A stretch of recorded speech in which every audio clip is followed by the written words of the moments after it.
大家好，今日我哋嚟畫一幅關於個山系嘅一個水彩風景畫。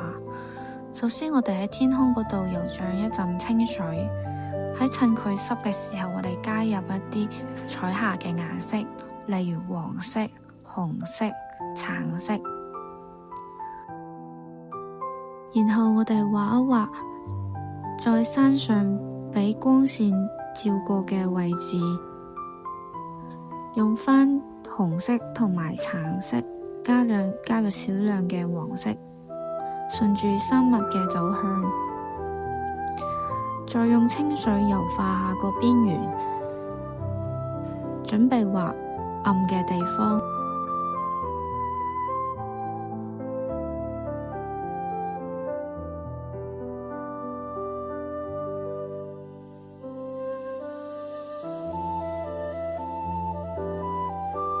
喺暗嘅地方，我哋加入咗少量嘅紫色。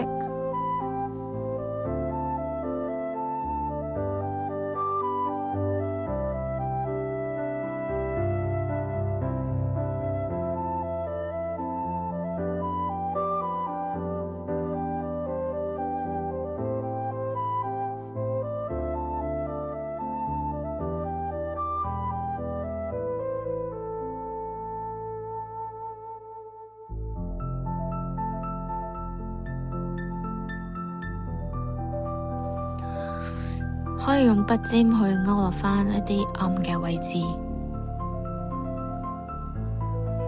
營造啲立體感出嚟。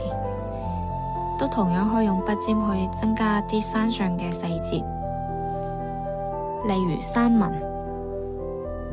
喺下邊嗰層山度呢，我哋同樣先加一陣清水，油化個邊緣，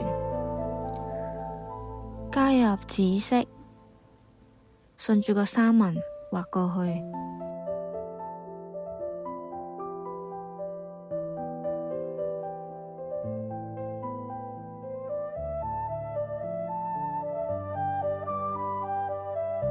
然後加入一個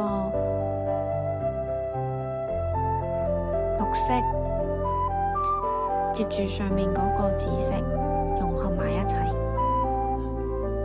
呢個綠色要留意返，唔好過於艷麗。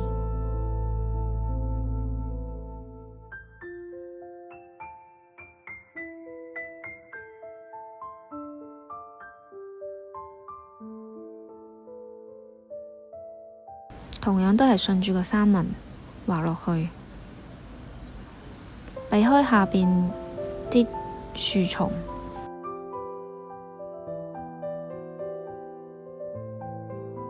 可以再喺山嘅一個底部加入一個更加深嘅一個顏色，藍色，畫返啲細節出嚟。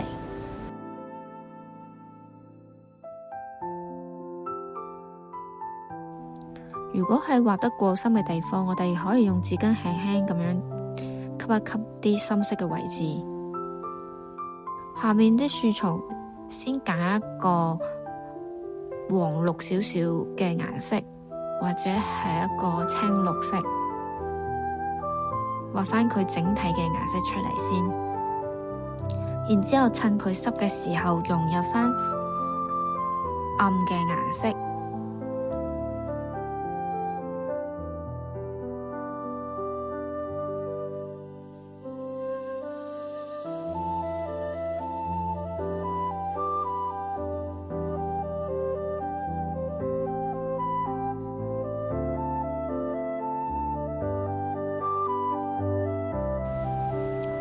要留意返，唔好每一個樹都畫冇一模一樣。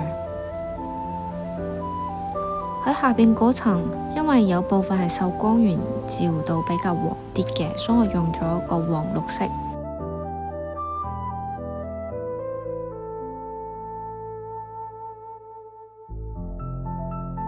而呢部分冇俾太陽照到，所以佢就會偏暗少少嘅綠色。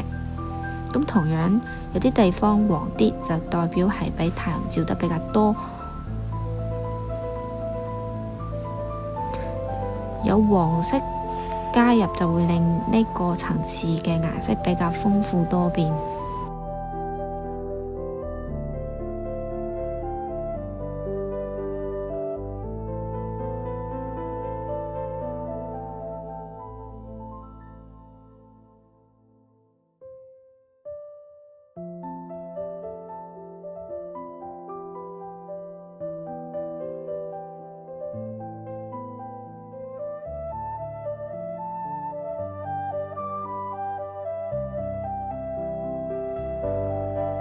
哋嚟畫到下邊嗰層樹叢，呢層樹叢係比較靠近自己嘅，咁佢顏色上要用其他區分開，所以佢會偏再青綠少少。咁我留意返個筆嘅一個方向，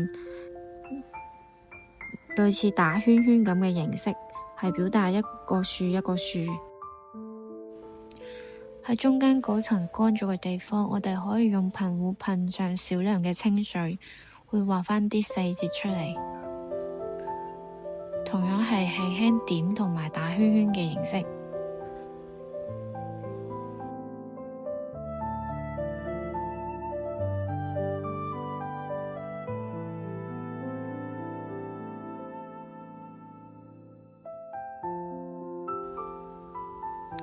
可以再增加少量嘅細節。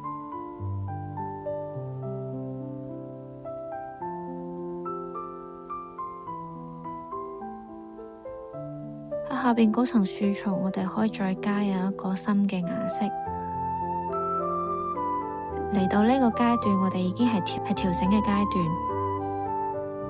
喺調整嘅階段，我哋要留意返啲你想表達比較突出嘅地方。例如啲山紋嘅走向，